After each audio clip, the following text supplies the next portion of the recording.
Hello everyone, and thanks again for coming back to Alpha House. Today we are tackling something that's very interesting and that maybe most people never understand: the Kenya-US relationships. We're not going so deep, but just to give you an aspect and why the two countries are very important to each other, or rather why Kenya is so important for the United States. I'll start by sharing something that President Ruto, our very own president, shared the other day.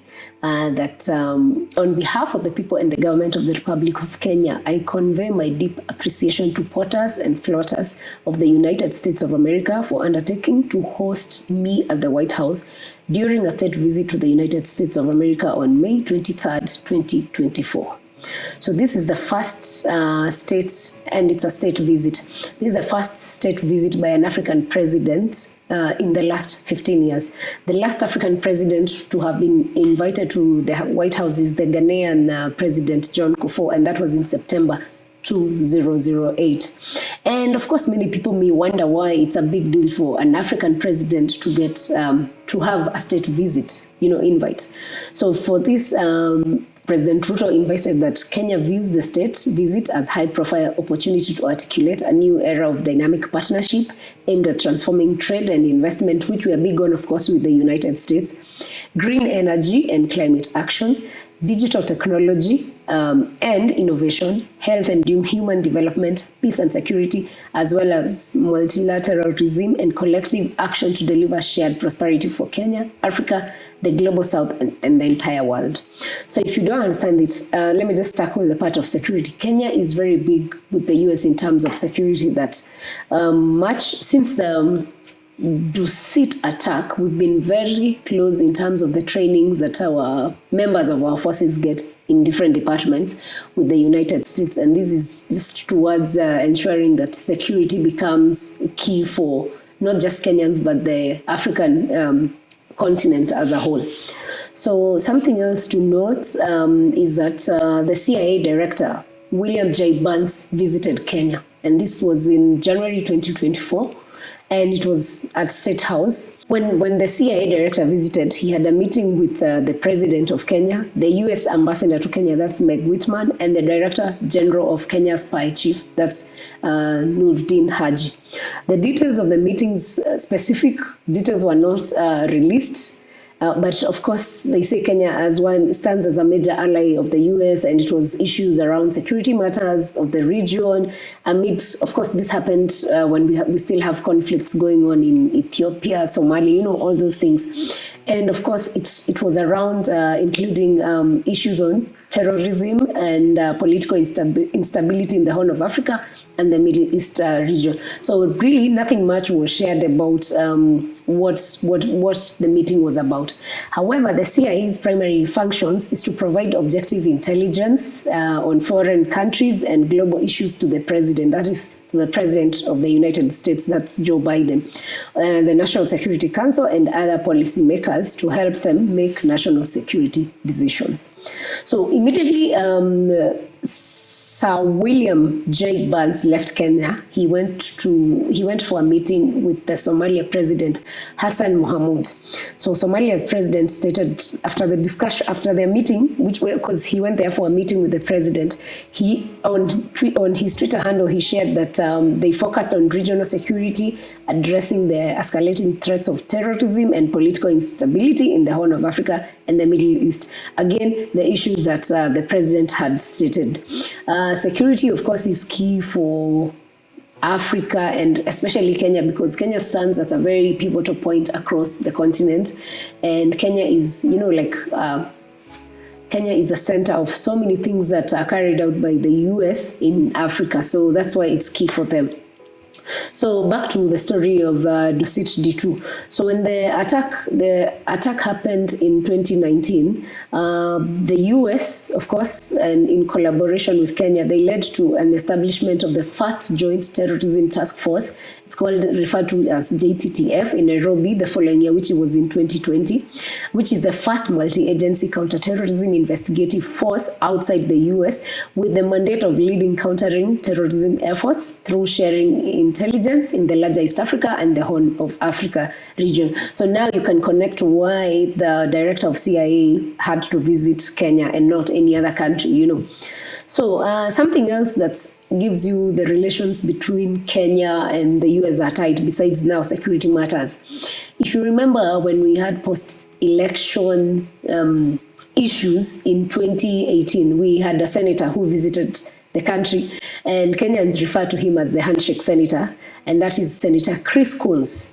So in 2018, when the former president, that's President Uhuru Kenyatta, had an issue with former Prime Minister Raila Odinga, saying that he had won elections and there was theft and all those malpractices in elections, it took Senator Coon to come all the way and negotiate, and that's how we ended up having the handshake between the two, and they promised to work together, and that's how he became nicknamed as the handshake senator.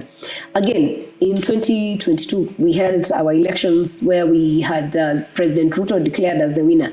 Again, the opposition leader, Raila Odinga, had an issue with it, saying again that there was theft, there was malpractice, that he had won. Demonstrations were called, and there were demonstrations along Nairobi and several towns in the country. And again, who came to do a sort of try cool down the temperatures? Senator Chris Coons, again, by now Kenya's handshake senator.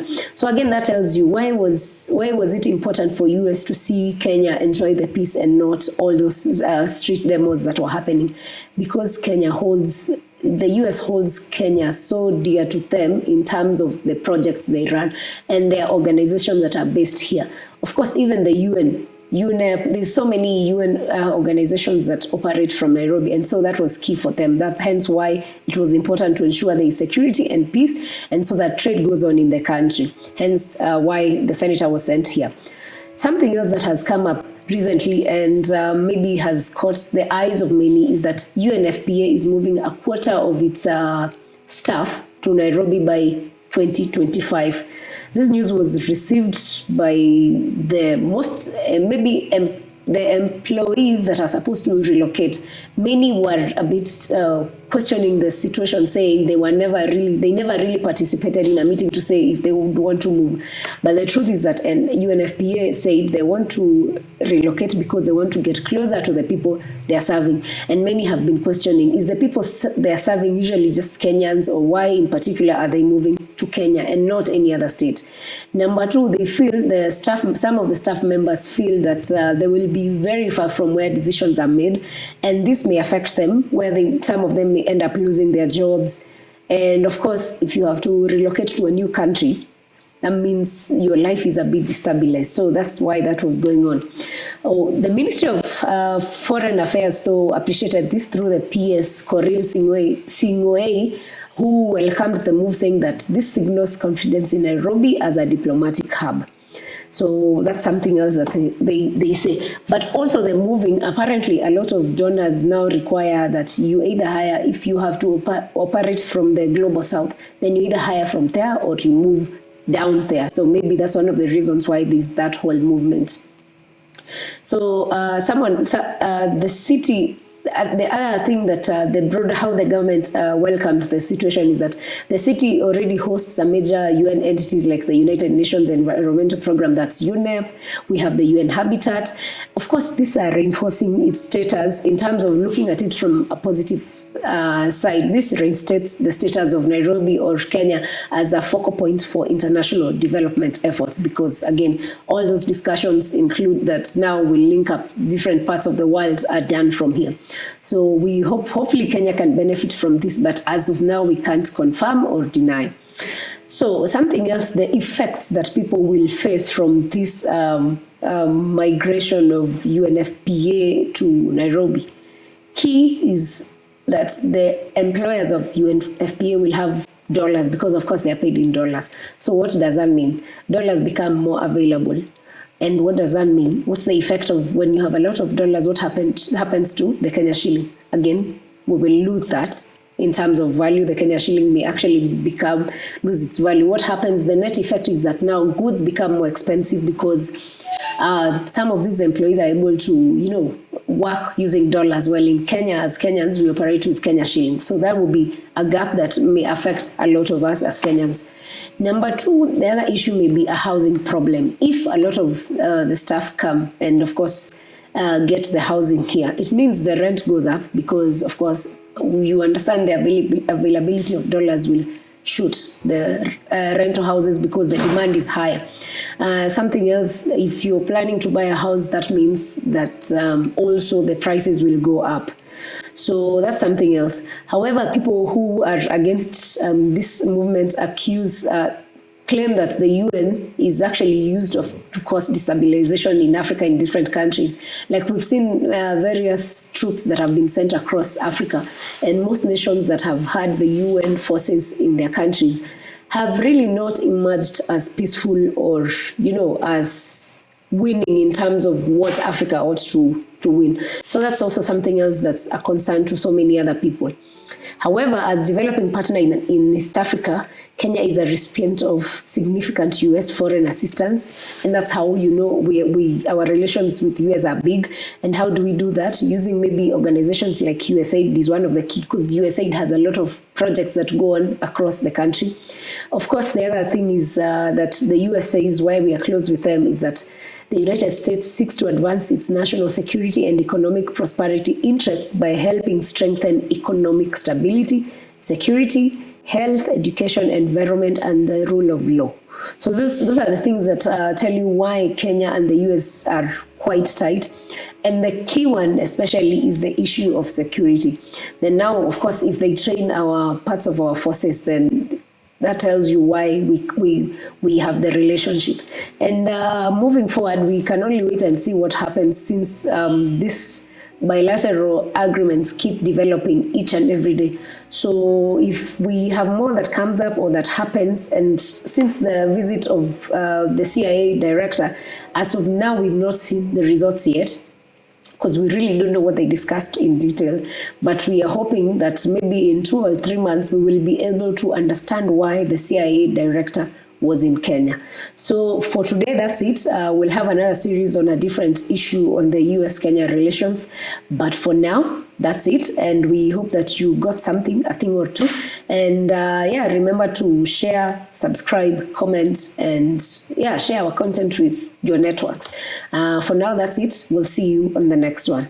Bye.